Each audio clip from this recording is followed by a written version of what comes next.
Good morning, Chris. Good morning. How are you, sir? I'm doing good. Good to see you, man. It's an early morning. Yeah. Glad to be here.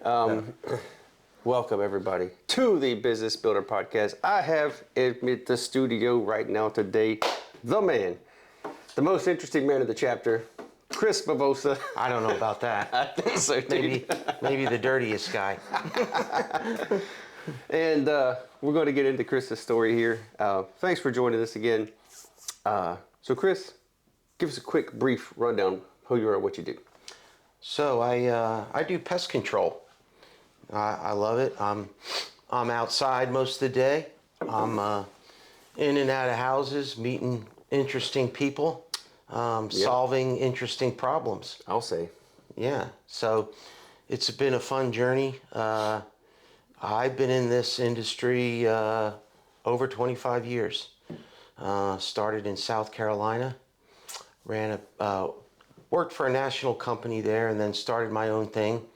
Ran that for about 15 years, and then I moved to beautiful Wilmington, North Carolina, and started another little pest control business. Just by myself, I'm doing it now. Right. So the origin story, like how did you get involved in pest control? Like what got you there? So I went to college. I got a business degree in finance. Went from finance to pest control. Yeah, it gets better. So I worked, accounting jobs. Different. I liked working in actually media. I worked for USA Today. Really? Yeah, in their finance department. I worked for a few local television stations in Charleston, doing accounting work and finance work. Sure. I didn't get any real satisfaction out of that line of work. Right. Sitting in an office all day in front of a computer looking at spreadsheets. So. Oh yeah, that's not you. Nope. So I went back to college and got a degree in elementary education. Okay. So, yeah, I've done it all, man. So I taught, and my wife has been a school teacher for 30 years. Right. So I thought, hey, if she likes it, maybe I'll like that. Right. With the kids, it was fun. I taught 4th and 5th grade. Really? Before getting into pest control, but that was in the late 90s, late 90s. But my family does it in Florida. Oh, okay. So that's how I got into it. All right. Didn't want to move back to Florida, so I got a job with a large national company in South Carolina and worked for them for several years, and then went out on my own there, created my own business there. And that's really got on the... I'm a believer in the old school. I know now it's all social media, but... Yeah, well, we'll get into that later, right? We'll get into that later because we actually kind of did the same guerrilla marketing tactics. Me and you have similar stories there. Yeah. Well, thanks for that, man. That's fascinating, dude. That's like three career jumps. It is. Yeah. Trying to find your way. Yeah. Trying to find what you like, and sometimes it takes, as you know. Yeah. Sometimes it takes a while. Decades. So what's like the biggest obstacle in this industry that you've had to overcome, and how did you do it? I think it's pretty similar to a lot of small businesses. Finding the right people, dedicated people, honest, dependable. Right.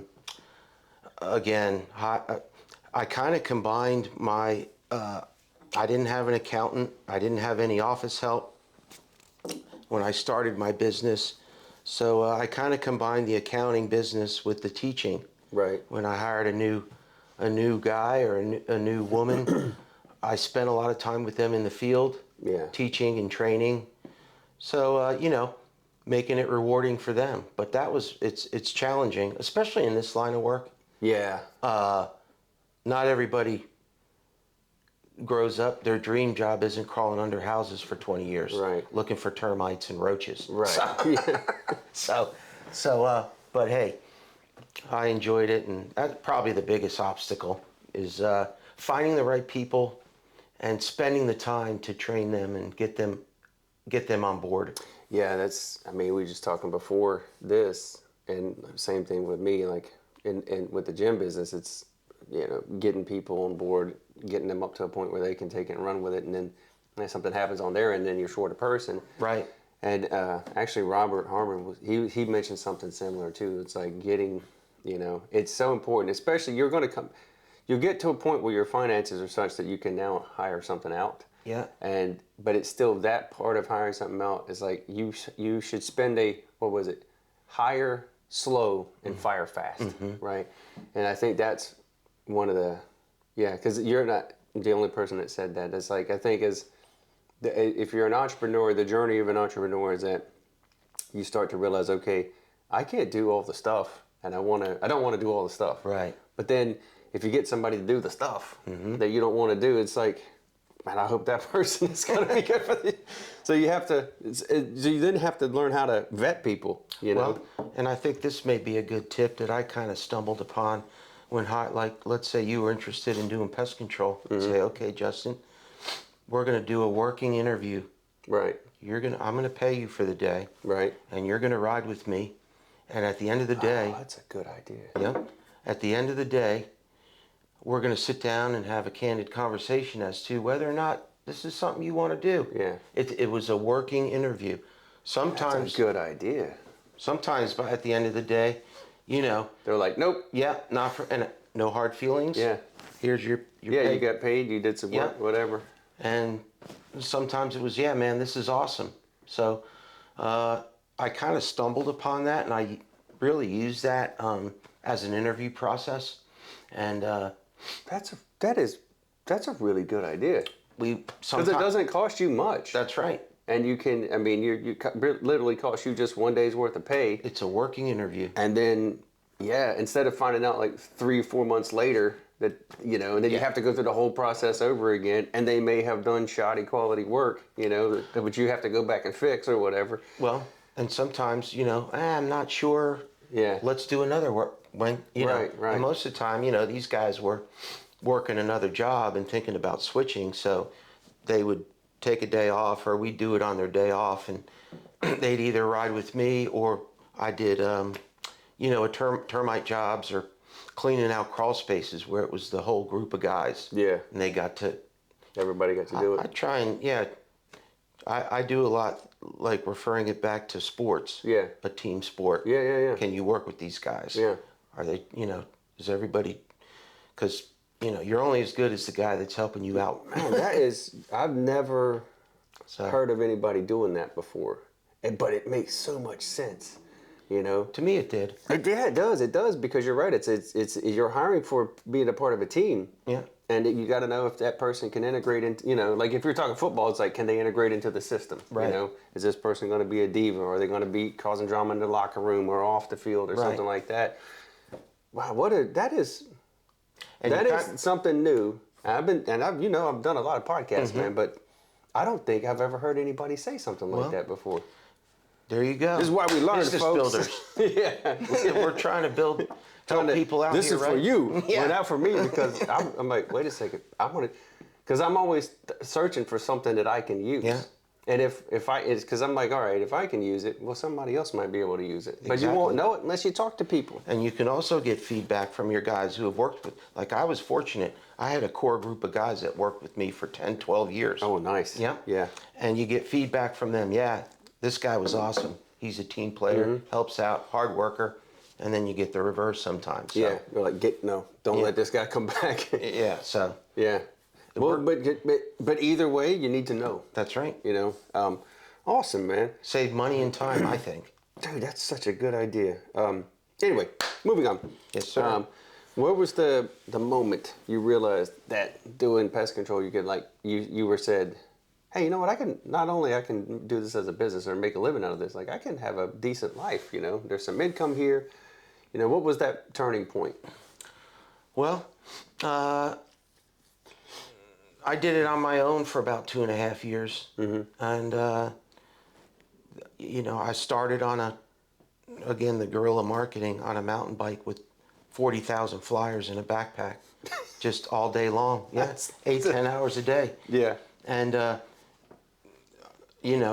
started with 0 customers and got to a point where I had to hire somebody to help out. So that was kind of the turning point for me, because if you read stuff on online and professional magazines, most small businesses fail in the first 3 to 5 years. So 2.5 years, and to start a pest control business, That's pretty fast. A truck. Well, I bought a used truck, and tried to keep low overhead. And after about 2.5 years, I hired my first guy, and then from then on, it was probably a new guy every year. Wow. That's all right. So, ultimate guerrilla marketing campaign: flyers and a bike. Yeah. So, how long did it take to go from 0 to enough customers to hire the first guy? That was 2.5 years. Yeah. Okay. So, you're probably talking. What year was that though? This because the reason why I'm asking what year it is. It was the late 90s, early 2000s. So this is just before the internet then, or before the internet as we know, and there was no social media back then. Right. And so you're looking at marketing, either going, I got to pay for something, and you were like, well, I'll just print some flyers out, and I got a bike. I like being outside anyway. Just go and do it myself. And that's guerrilla. That is the ultimate guerrilla marketing. Yeah. I got a few tricks up my sleeve too that I used with that. I had a connection with a realtor, and she sent me all the closings. Oh, networking. Mm-hmm. Networking, folks. Yeah. That's networking. I got an email every day by zip code of all the houses that just closed. And usually when somebody buys a new home, they want to, there's inspections, there's this, there's that. Get their pest control, their lawn service set up, maybe pressure washing. So I would show up. Hey, how's it going? Are you the new owner? Congratulations, I do pest control on your street. Hand them a pen or a koozie with a flyer. And I would say that really probably around 70% of my new business came from, when I leave this meeting today, I'm going to go do that. Yeah. With my Cedar Mountain Pest Control here in Wilmington. Yeah. So, dude, visiting new homeowners. Yeah, I mean, there's something to be said about certain tactics or methods of marketing, right? Mm-hmm. And it's different for everybody, because you're doing it that way, and there may be a pest control place that never does that. You know what I mean? Mm-hmm. They're always going to do a mailer or a flyer or something different, right? So I mean, each individual business has its own kind of niche marketing. A billboard, an ad in a magazine, right? Radio commercial. But I don't think that. I mean, now with social media, it's like you want to catch people. Everybody's on their phone, so you want to. Their eyeballs are on their phone, but you're not. You're going. It's like, hello, hey, it's me, Chris. Yeah. So you're literally to be honest, a lot of people our age like that. Yeah. And I forget who I was talking to, James or somebody. I don't know who it was, but I was like, no, it was Philip, because I'm like, the first, if I have to call you on the phone, and it's like, I got to call. Oh, I was getting a tire fixed, right? There's a puncture in the tire, and I'm like, okay, any tire shop can do it. So I just started calling. Right, I pull them up on Google search, and I just start calling. Yeah. I went down like 5 of them before somebody answered the phone. Right. And so I'm like, so for me, if I need a tire fixed, if whoever answers the phone first, you get the business. You know. That's the way it is in pest control. You have ants in your house, they don't want to wait a week. No. So you better pick that phone up. That's fantastic, dude. What kind of sacrifice? Would you have to sacrifice, on this journey here? I don't know. I don't really see it as sacrificing. I try to balance work with family, but there were starting up a new business. You got to work hard, long days, weekends, evenings, and sometimes with the bugs, the roaches don't know it's Christmas. Right. You might be a different faith, not celebrate Christmas. Yeah. The roaches, the ants They don't don't care. know it's your wife's birthday. Yeah. And you're at dinner. I've gotten those calls. Wow. Yeah. During the holidays? Oh yeah, Really? The rats don't know it's Father's Day. So you know, you do what you can do. Yeah. Your family understands. My wife's my biggest cheerleader, I think. Yeah. I've got 2 grown sons. They work with me in the business, but you know, it's a lot of work. I mean, sacrificing, yeah, but I think the reward is worth it. Yeah. Yeah. Yeah. I thought you would say something like that. Well, not just from a money end either, from a You're a people guy. a purpose. Yeah. Yeah. There you go.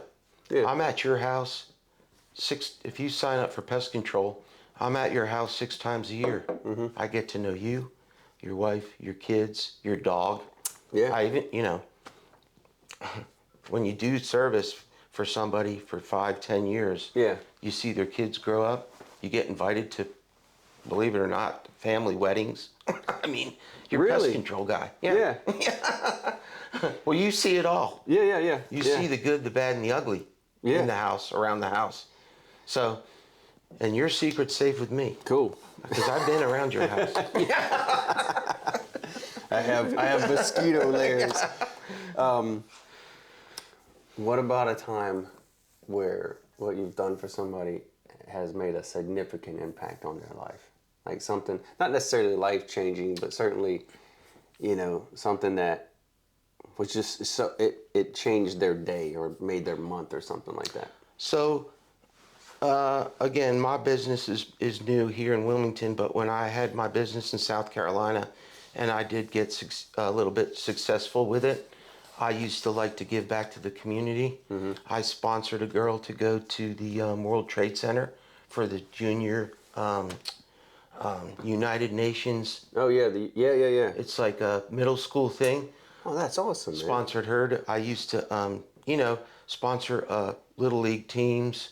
I used to do, which I can still do, career day, because my wife was a teacher. Right. And we were pretty entrenched with the community there. So go into the schools, kids love it with your bug collection and all your traps. And oh, yeah. Talk to the kids about the do's and don'ts about right. Stay away from a spider or snake, and they carry disease. And so it's not really life-changing, but well, no, I would say that it is, because I didn't know that a brown recluse did the damage that it does until I looked it up. There you go. Because I knew to stay away from black widows, right? Mm-hmm. And I don't want to be getting bit by any spider at all, because like a snake I can handle. Spiders freak me out. Dude. Yeah. They give me the heebie-jeebies, right? But I hadn't known. Everybody would say, well, don't, stay away from a brown recluse. And I'm like, well, first of all, I don't even know what it looks like, mm-hmm. So I wouldn't know that's what it is. I'm just going to stay away from all of them. But then when I read about the damage that it does, it decays your tissue, it destroys tissue. Yeah. And that's I was like, well, I definitely don't want that, Keeps going and going. So I was like, well, yes, I'll stay away from all of them, thanks, But if I had been shown that as a kid, mm-hmm. I'd have been like, dude, sold. I ain't ever going to run them ever again, ever. Right. I'll just be like, Chris, come over here, get rid of these guys.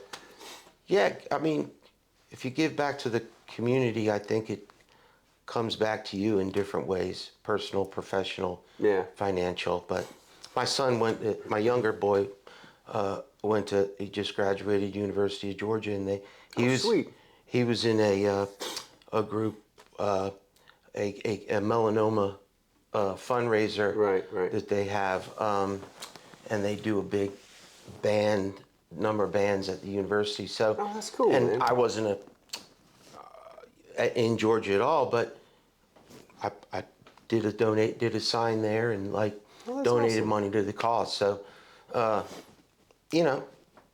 think, again, not life-changing, but helping out here and there where you can. That's pretty cool, though, man. Helping other people. UGA. My sister went there. Oh, yeah? Yeah, my dad's still... we got family in Marietta, and my dad's in Woodstock, so... Yeah. He stayed there. He could have went anywhere, but when she went to school there, I think that's where he stayed. My son's still there. graduated, and now working in the insurance industry. Well, So. good. Get them out. Get them working, right? Get them. What was it? Talk about a failure that you've had, and then Oh boy, that you now see as a blessing in disguise, and how did it contribute to your success now? I don't know if we have enough time to talk about all my failures. Well, just one. I read a lot of these quotes like, Gretzky, you're not going to make the shot you don't take. Right. Right. All these different sports analogies. But, I mean, I don't know. I guess, not that it's a failure, but I guess just searching for something you're passionate about. Mm-hmm.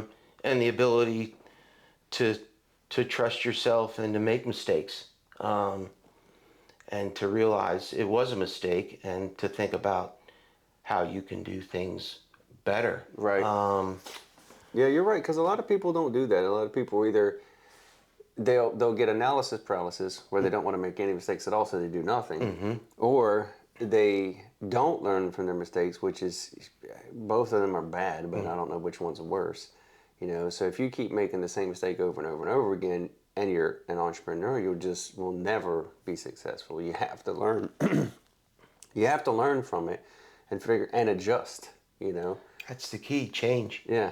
We all got to change on a daily basis. Sports analogy, right? I mean, so if you're a boxer, you got two boxers, and one guy's getting, he keeps getting hit with a certain punch. He has to adjust mm-hmm. during the rounds, or else he's going to lose. That's right. And football analogies, like if somebody, if they're stopping the passes, you run. Mm-hmm. You got to make them forced to commit to stopping the run, then you can pass again. So if you don't do that, you'll just get smashed. So either way, I don't know. I don't know. I guess I don't like to dwell on the failures. I like to move on. Mm-hmm. You lost this game, sports. We lost last weekend, but that's behind me now. Yep. I'm going to win the next one. Yeah, really. Staying positive.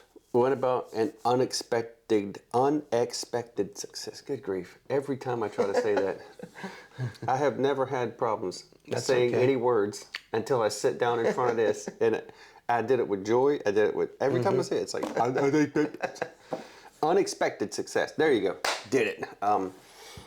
That took you by surprise, and what was that like? I mean, every day is can be an unexpected success, from the little pest control job that you might do to solve a problem with, help the little old lady with her rats sealing a hole, or, mm-hmm. It's just, I guess, just building the business. You're excited, gets your adrenaline going.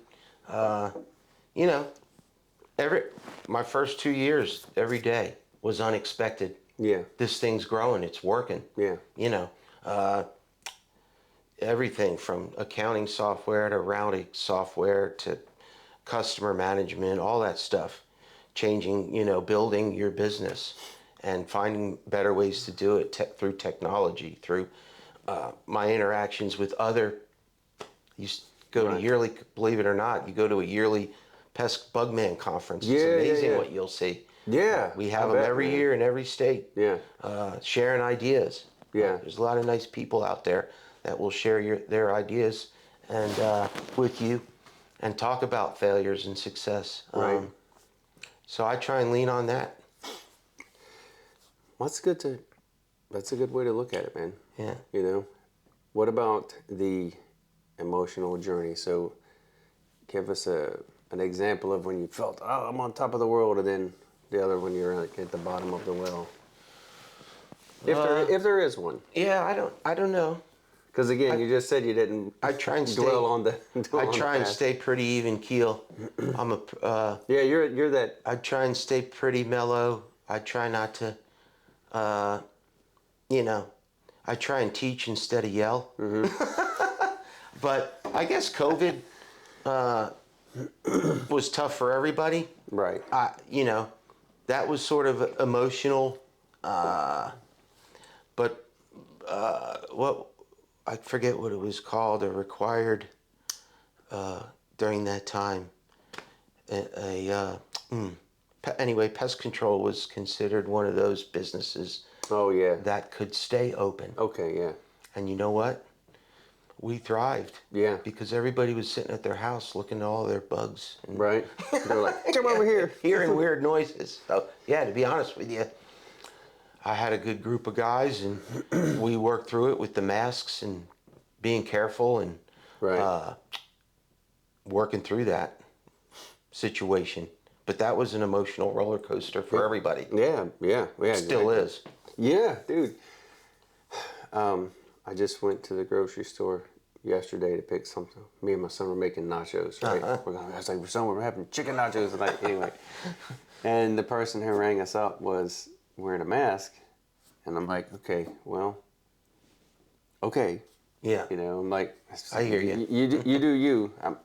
Now, granted, maybe they were wearing a mask for some other reason, But then if it's not because you're worried about COVID, then I'm like, well, what are you worried about? And then should I be worried about it? It's like, Or maybe, are you going to get me sick? Like, what are you wearing that mask for? maybe you have it, and I don't want to breathe in your yuck. I don't want to. Yeah. So it's like, but it reminds me of Japanese animation, right? Where a lot of these ninjas will have. They'll have something over their face. And the main reason why they did that, I think, is because it saves the animators a lot of time doing somebody's mouth like that. So it's like, we're just going to make all these. I never thought of it that way. so in every single Japanese animation now, I think there's going to be some character with this old face cover. And it's like, okay. Lazy animator. I think I get it. Right? What about, let's see, what was the lesson that you had to learn the hard way, or the most important thing that you've learned, right, in this business? If you could, you had to say, okay, here's the most important thing about pest control. You got to know this. What would that be? I would say treat every customer like you would treat your grandmother. That's very good. And That's very good.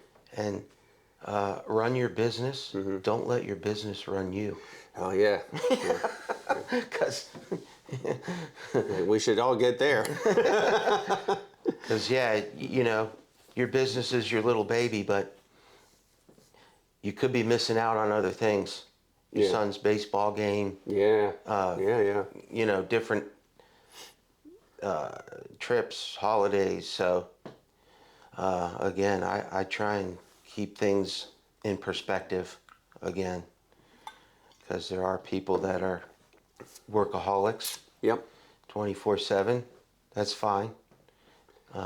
But you're going to have sacrifices with that. Well, and you know what? Nobody that I have ever known yet has ever been on their deathbed and said, Chris, I should have worked more overtime.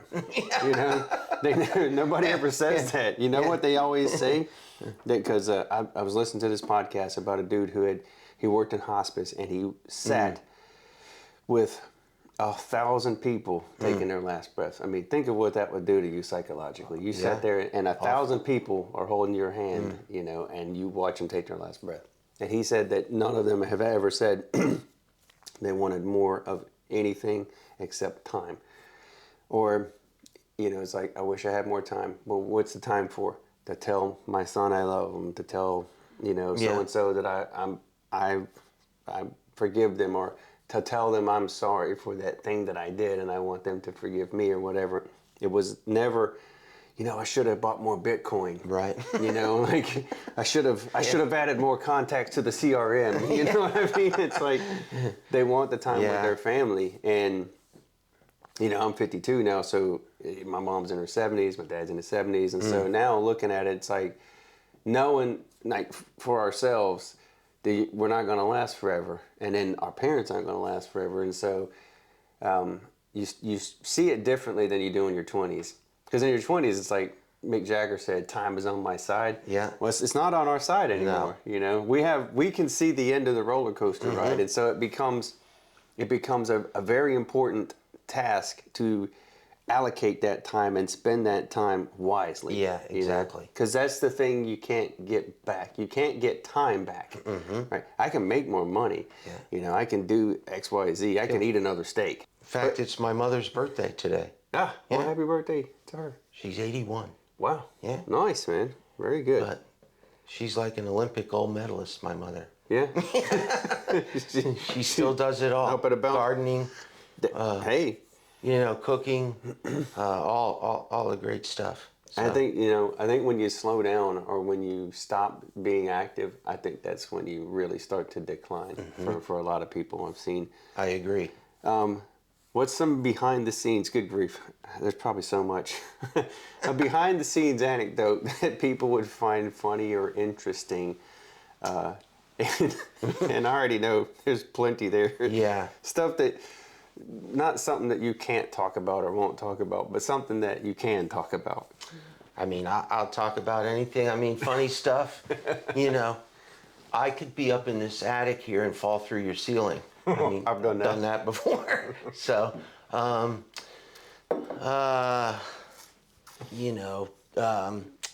all kinds of stuff happen. You see all kinds of things in people's homes. You see it all. Yeah. Yeah. Literally, you see the dirty laundry. From the good, the bad. Again, I got a question. Have you ever been at somebody's place doing the treatment, and then the husband and wife or the couple are just going at each other? Oh yeah. Really? Oh yeah. And I've seen different stuff too, where the husband and wife are out in the backyard on the yeah. In Congress? Yes. And I've seen where, oh my gosh. They knew you were coming? That's like... The husband sunbathing nude as I walk around the house, spraying. Look, man, I'm coming. Yeah. So you don't have to be nude when I'm... like I said before, you're like family to these people. I guess they don't care. It's like, what was that movie with Terry Bradshaw where he's nude? He's like, this is my naked room. I mean, we could go down this rabbit hole all day. Oh, dude, no. I think we'll stop there at nude people. It's like, I did service work too. I didn't see anybody nude. Yeah, it is awkward, but I guess it's off-putting, man. I've done it so long that really... And look, that's why I like it too. Every day's different. Yeah. Whether it's the people or the pests, every day's different. Every day's a surprise or a challenge. So, and there is funny stuff, but I gotta say though, I wouldn't have thought that doing pest control you would see nude people. Oh yes. I just would not have. You want a job? No, I'm all right. I'm good. I've seen enough nude people. It's like, what was that? The Sixth Sense. Like, I see nude people. All right. What's the best piece of advice you've ever received about running the business? Like that somebody told you. They were like, Chris, when you get into this is, like a lesson learned is something that you learned on your own. This is somebody told you this coming in. Yeah. I don't know. My brother's still in the pest control business in Florida, and we talk every day. He's got a lot of good advice and a lot of bad advice. I'm trying to think of one thing in particular. I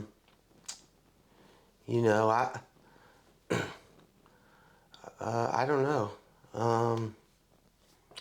I guess, like I said before, you probably heard it from him, or don't let the business run you, run your business. Right. My father's, he's still alive. He's 83. He gives me a lot of good financial advice. He's very smart. Has an economics degree from Villanova. So watch the dollars and cents, and Of course, an economist would say that.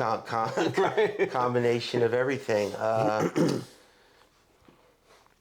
don't know. I guess don't be afraid to delegate too.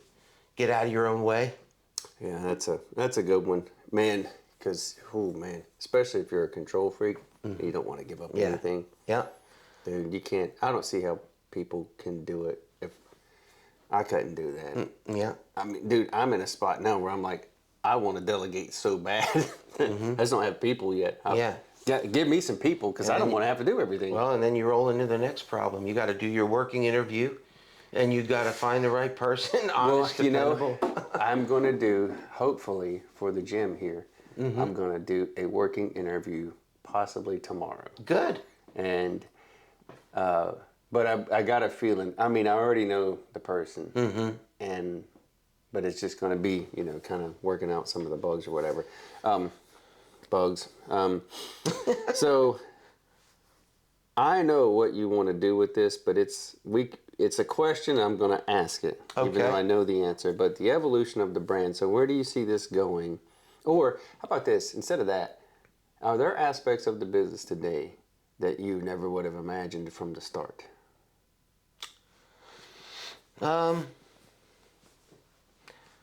Not really.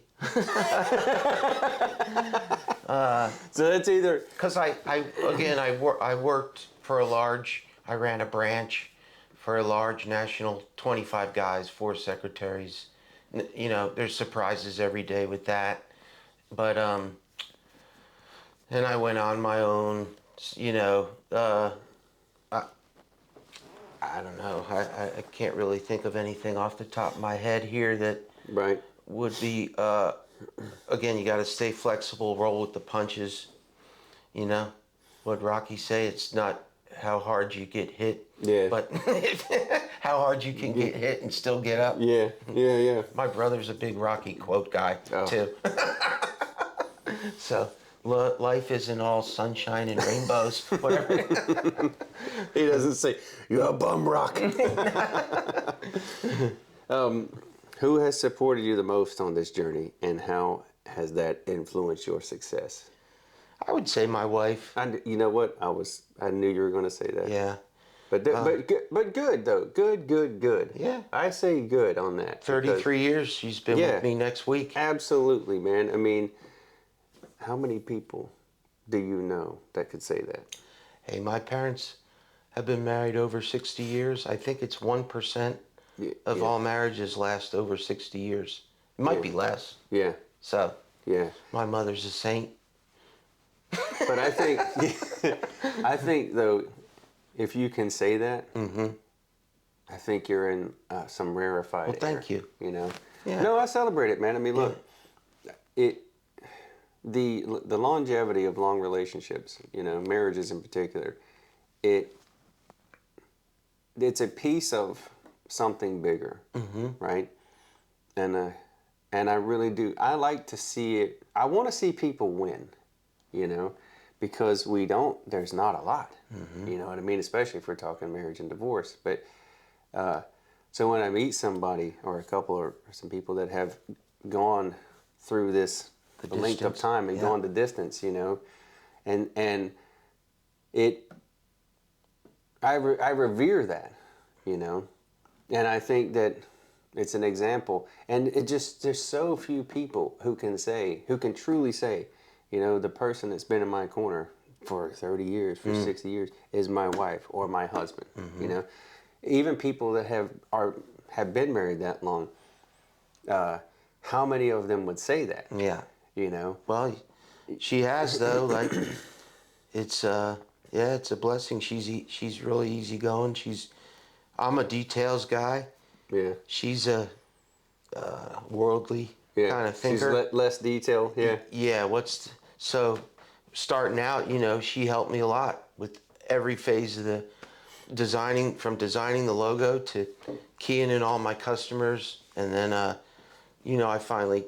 But it was a lot of work. Her teaching full time, raising 2 boys, and helping me start a business. So it was a lot of work for her, and she's always positive about it. What a man. So this Yeah. Thanks to Jen. We salute you. Happy anniversary. Yeah. All right. So, vision for the future. Now, I know, because we've talked, and anybody that's talked to you for a while knows that you don't want to get too crazy big. So, yeah, I'm in here having fun with you, doing a podcast. But, I've done the starting with 0, growing to 4,000 customers with 10, 12 guys, trucks, all, Yeah.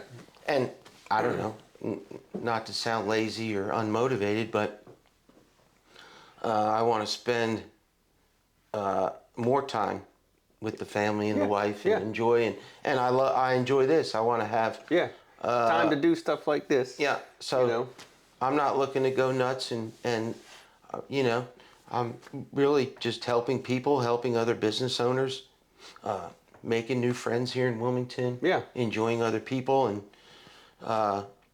that's it. I know this is Business Builders podcast, so yeah, go for it. You can do it. Hey, if I can do it, anybody can do it. And I'm not the sharpest tool in the shed. Right, me neither.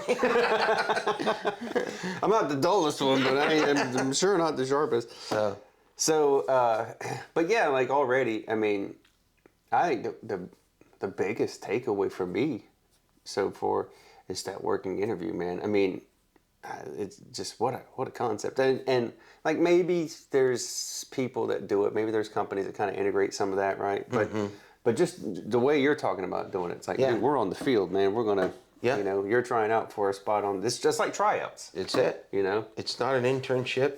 Yeah. You know what the deal is? I'm going to treat you like an employee all day. Yep. And you're going to show us what you got. I've had those experiences on the working interview where, we get going around 8, we get to the job. It's a crawl space clean out, rodent job, clean out all the dirty insulation. That is hard, nasty work right there. And he doesn't even want to put the crawl suit on or go under there. Well, I ain't going under there without a crawl suit on. Well, I'm saying, this is part of the job, so I guess I'll take you back to the office. You see what I'm saying? Yeah, this is what it is. It is what it is. I can't make it what it isn't, so this is the reality. This is the reality of the job. So, I love that. That day ended short for him. Yeah. So well, good, because then it doesn't waste any more of your time. No hard feelings. Yeah, it's not for him. No. And you gave him a shot, and he didn't like it, and whatever. But it let him know too that he needs to be an inside guy. He should be in accounting. Put him inside. Yeah, this is not an air-conditioned job. Yeah. Where you're gonna, you're gonna get dirty. You're gonna crawl through mud. You're gonna deal with, the snakes, rodents, whatever you find under the house, broken glass. Oh, dude. The scary most, and this might not sound scary, but the scariest thing that I ever had is I went into a crawl space. The door wasn't there, and there were 2 sleeping dogs in the crawl space. Yeah. And I went in a couple feet and backed out, and I left. Yeah. And called, hey, you got to. I'm not dogs under there. I'm not. I don't know them. Do they know you? Yeah, right. Who is this huge? Because that was scary though. More than a rat or snake or anything. Not. It wasn't scary to me, but my friend, me and the guy that I used to roll with, I don't like spiders. He don't like snakes, and so we were going, and this place was really long, and we had to start at this end and go all the way to the other side. Yeah. And it was like an add-on. So the original house was here, and there was a concrete or a block wall, and they knocked out like a block and a half. So that thing was only like this big to get through, like with about this wide. And so we get through there, or I get through there, and just my feet had barely crossed over. And in front of me is this like 4-foot snake skin. Now, I don't mind that, but I stopped. He goes, "What'd you stop for?" And I was like, "There's a snake skin up here," and all I heard was this right and I looked behind, and he's gone. Oh yeah, he's gone, and he comes on. We had the Nextel phones. You remember those? Oh yeah. And he gets me on the phone. I said, "What'd you take off for?" And he's like, "Yeah, man." He's like, "I'm gonna go ahead and let you do that." It's like, yeah. Like, you leave me in here with a 4-foot long. I didn't find the snake. He was gone. But okay, the legacy of Chris Bavosa. When people talk about you and your business years from now, or maybe even, weeks from now, Sure. what do you hope they'll say? Like, what kind of legacy you want to leave behind? Just that he was did an honest, dependable, trustworthy job. Yep. Guy you can count on to go over and above. Yeah, I saw that today. The expectations. Yeah, I saw that today. Just so you know, and it'll be in the B-roll, right? You're all right. Chris was like, "Hey, this thing here is it's out of whack. Let me fix it for you," and fixed it like that. Didn't have to, but he just did anyway. And he's like, "You got a ladder?" I said, "Yeah." He goes, "Because if you don't have one, I've got one." So I couldn't have stopped him anyway. He was going to do it. Regardless, he was going to fix this thing, whether I said yes or no. Yeah, I don't know. Pretty simple legacy, I guess. Yeah, but you know what though? They don't have to be complex. Yeah. You know what I mean? And I forget who said it or whatever, but they said, look, the best thing in life that you can have is like your family likes you and you're okay with your neighbors. Mm-hmm. And I'm like, oh, that's not a whole lot, but you would be, I mean, it doesn't sound like a whole lot. Yeah, are we lowering the bar? No. Okay, good. No, we're not lowering the bar. I'm just saying, even that. Yeah. How it's not maybe not difficult to attain, but it's not easy to attain either. Well, I had one of my close buddies who's very, very successful in business, has 3 kids, but his thing is, well, none of my kids are dead on drugs or in jail. Yeah. So, well, that's are we lowering Hey, look, I agree with him, man. Our jobs as parents is like, if you make it to 18, I succeeded, right? Anything you do past that, that's on you. Anyway. If we kept you from the wolves, right, you can now procreate. Look, I had you. Your job is to now go on and have other ones. We need launch humans, yourself, right? Yeah, get out there and do the thing, or don't. But but you're alive. I did my job, right? I'll see you on Thanksgiving, Christmas. Well, Chris, that's all I got, man. Awesome. You got anything else? Any other parting shots? Anything that you want to get to that we didn't get to? I don't think so. I think I had a good time. Yeah, thanks, man. And me too. I had a great time. I knew I would, though. Yeah. I was looking forward to I this. never did one of these podcast thing. Yeah. I hope I didn't break the camera, but it was fun. I enjoyed it. Yeah. Sharing some of my life and your life with me. Yeah, man. And I look forward to a professional and personal relationship with you, man. Yeah. You're a great guy. Well, thank you, sir. Was I not too boring today? No, I don't think that, dude. Naked people, I mean that. No, I don't think this is boring at all. But we'll see. The thing is, you can never know. Yeah, I never know what's going to go viral, right? And what's going to get views and what doesn't. But anyway, hey, Chris, thank you for coming, man. Thank you. And y'all have a great day. Yeah, we'll see you next time on the Business Builder Podcast. And we're out of here.